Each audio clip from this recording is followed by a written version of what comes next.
Communication Engineering, and my subject is third year Electronic Measurements and Instrumentation. So in that, the third year name Signal Generators. So already I discussed what are the basic standard signals, variable signals and frequency, fixed AF oscillators already discussed last class. So I will continue my next class, that is the function generator. So the function generator, why we are using the function generator? Basically the function generator we have to use in the oscilloscopes, CROs. We can get different types of the waveforms. What are the different types of the waveforms we can get by using the function generator? Sinusoidal waveform, square waveform, triangular waveform and sweep. So likewise we can get this different types of the waveforms by using the function generator. So this is the sinusoidal waveform. So this sinusoidal waveform, and this is the triangular waveform. So this is the square waveform. So the function generator will generate different types of the waveforms, that are the sinusoidal waveform, square waveform, triangular waveform, sweep generating. By using this circuit diagram, how we can generate these different types of the waveforms. So coming to this is the block diagram of the function generator. In this block diagram, main functions are, we can remember here, this is the frequency control network. This frequency control network connected to the variable resistor. So this variable resistor, what is the purpose of the variable resistor is, it is the required frequency, where it is the required frequency we can consider from this variable resistor. And here this control network, this frequency control network, we can consider the frequency. What is the required frequency? Suppose we want 10 Hz or 20 Hz or 30 Hz likewise. So what is the required frequency that we can get from this control network? This frequency control network split into the two constant current sources. What are the two constant current sources? Upper constant current source and the lower constant current source. So this upper constant current source and lower constant current source both are connected to the integrator. So this integrator, the feedback direction is we have in the capacitor.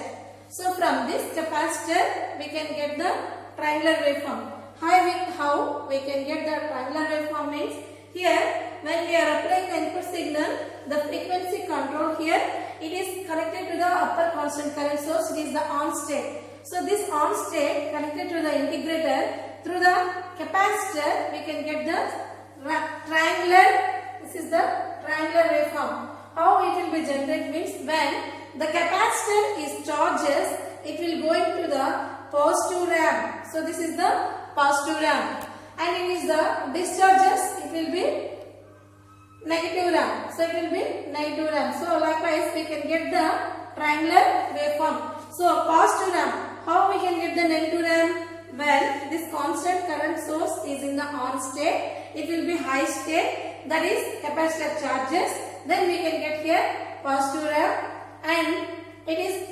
going to the predetermined value maximum level. This is the maximum level. Again it will be connected to the lower constant current source. So that is the reverse of the lower constant current source. That's why we are getting here negative ramp. So that's why we can get the negative ramp. So this is the negative ramp. So positive ramp and negative ramp. Likewise we can get the triangular wave shape. So this is the triangular wave generator by using this function generator. Next, from the upper constant current source, if there is any transistor is there, suppose if this is the transistor position here, this transistor is in the on state, we have to get, this is the capacitor charges, we can get the maximum value, positive peak value. So that is the positive ramp, and it is the lower constant current source is in the off state, we can get the negative source. then automatically it will be reverses of this lower constant current source. When it is the reverses the lower constant current source, automatically it is in the off state, it is in the on state. So that is the on state and off state means if it is the triangular, it is the triangular. So it is the on state, it is the off state. So here we can get this square wave. It is the square wave. So this is 1, this is 0, this is 1, this is 0. So that means when the transistor is on means that is the maximum high state. When the transistor is off means that is the minimum, that is the 0. So likewise we can get the triangular wave generator and the square wave generator. So we discussed what is the triangular wave and the square wave. What about sinusoidal waveform? How we can get the sinusoidal waveform from the square wave and triangular wave? For that we can take the clipping circuit. So this is the clipping circuit. So from this clipping circuit we can take these two diodes. Based on these two diodes, if it is the triangular wave, this triangular wave here. So likewise we can clip here. And here it will be clipping likewise. So clipping. Only because of this clipping circuit level it will be clipped like this. Only because of these diodes it will be curved like this. It is the curved shape. So likewise we can get the sinusoidal waveform. So this is the sinusoidal waveform. So that is here we can take the sinusoidal waveform. So we can generate triangular wave, square wave and sinusoidal wave. So from this circuit how it will be generated? We can see the frequency control network. From this frequency control it will be control the two constant current sources, upper constant current source and the lower constant current source, and it is connected to the integrator. When it is in the on state, the capacitor charges. Through this capacitor we can go for the positive ramp, and if it is the reverses current, lower constant current source is the off, and we can get here negative ramp. It reaches the predetermined minimum value. Then it will be go to the voltage comparator. So here it will be compares the voltages, this voltage comparator. So then voltages are compared. Here we can get the square waveform. So this output is the square waveform. Again here we can take this is the resistance diode shaping. So this diode shaping we can see in the clipping circuit level. So that's why here this output we can get the output, sinusoidal output. So here when we can take this square waveform, again it will be reaches to the voltage comparator, it will be switches to again here upper constant current source. When it is the off state, again it will be on off state, and it is the on state. So off on likewise the cycle will be repeated. So we can get the square waveform, triangular waveform and the sinusoidal waveform. Next, another one is the square and pulse wave generator. For square and pulse wave generator,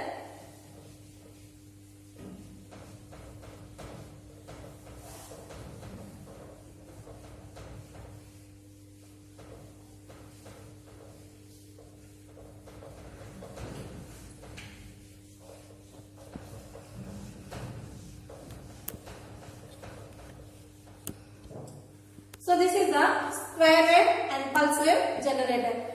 First we have to know about what is the square wave and pulse wave generator. It will be generate the duty cycle. The duty cycle is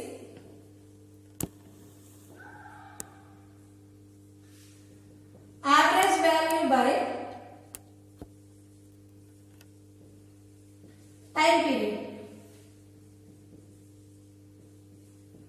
So the square wave generator and pulse generator, it will be considered, it will be generated duty cycle. So we define the duty cycle is the ratio of the average value to the time period. So here the first we have to know what is the difference between pulse generator and square generator. So here this pulse generator is in the rectangular shape and square wave we have to get likewise. So this is the square wave. So this is the pulse wave. So this pulse, for this we have to find out here the average value. This is the average value. And this is the maximum peak value. And square wave, this is the peak to peak value. And average value we have to consider here. This is the average value. This is the average value. So that means here the average value is equal to half of the time period, half of the maximum peak value. So maximum amplitude value. So we can get here 50%. And here we can get the above 50% or below 50%. So that means lesser value or greater value of the 50%. So here the pulse generator, we have to take this pulse, the average value. This is the average value. This is the average value of the square wave. So here the duty cycle average value by time period. So that is if it is the small t time duration. This pulse small t, t1, and this is the t2. But the total time period we can consider the complete cycle time duration.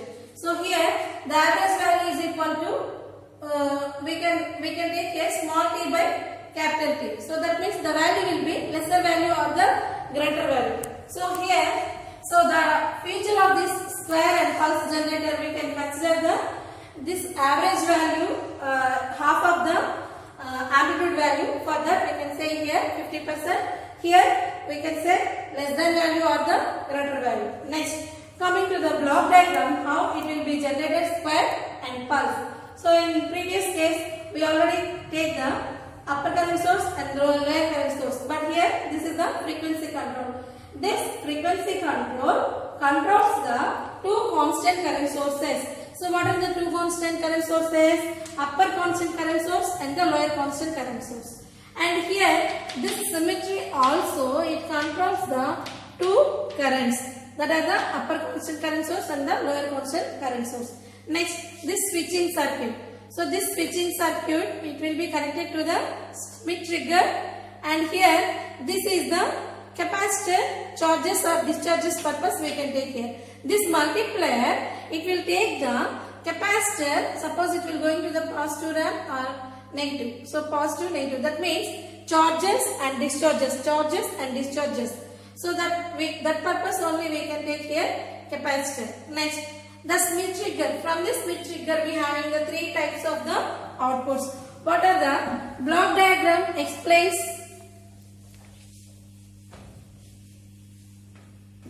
So this block diagram explains when the upper current source, it's having the constant current source.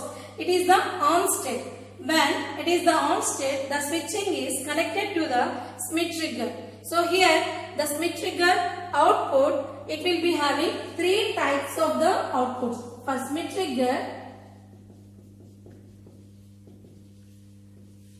we having the three types of the outputs. One is the 600 ohm output, another one is the 50 ohms output, and third one is the trigger output.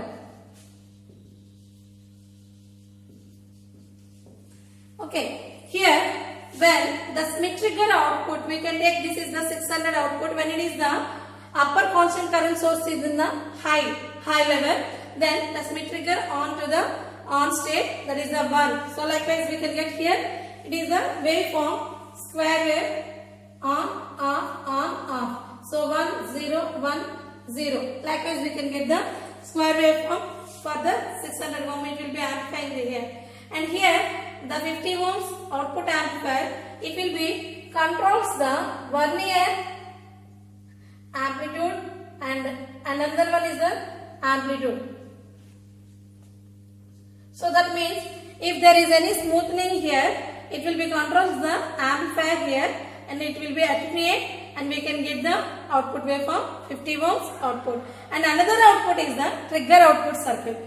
For the trigger output circuit, when it is the sync circuit we have to consider, and again that is connected to the Schmitt trigger and it is reverses going to the switching circuit, and the upper current source is the off state and lower current source is the on state, then it will be connected to the capacitor. It is the charging. Again it will be going to the square wave likewise. So, or we have to get likewise. So square and pulse. So here the trigger output. When the trigger output is the positive output only. How we can get the positive output? By using this trigger polarity. What is the function of the trigger polarity? It is the conversion of the negative triggering pulse into the positive triggering pulse. So that's why here finally we can get the positive triggering pulse. Simply I can take here the basic generating loop, how it will be generating. So based on this total circuit I will explain here simple constant current source and here constant current source that is connected to the Schmitt trigger. So when it is a Schmitt trigger connected, it switches, it is like a switches. When it is connected to the constant current source, upper constant current source, the Schmitt trigger is in the on state, it is connected to the output. So here the current passes through the I1. So that is the time duration T1. When it switches, like if it is the lower constant current source, it is the on state, we have to get here, it is the reverse of the current. So reverse of the current, it will be off state.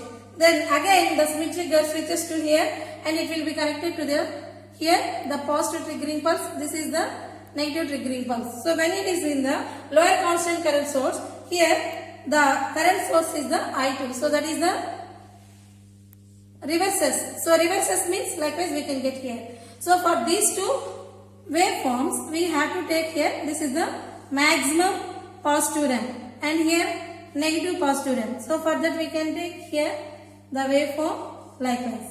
So square waveform and pulse waveform. So this is the square and pulse generator. What are the features we have to consider for square wave and pulse wave generator? We can take the features. It's having the free running vibrator, free running generator. How we can say it is the free running generator? Suppose this dotted lines we can remove here. So we can remove this total circuit belongs to the free running generator. So when we can take this dotted lines, it is the connected to the integrator. According to that, the waveforms will be changes. So this is the free running generator. Next, another feature is it's having the three types of the outputs: 500 ohms and 600 ohms and trigger output. This is the another feature.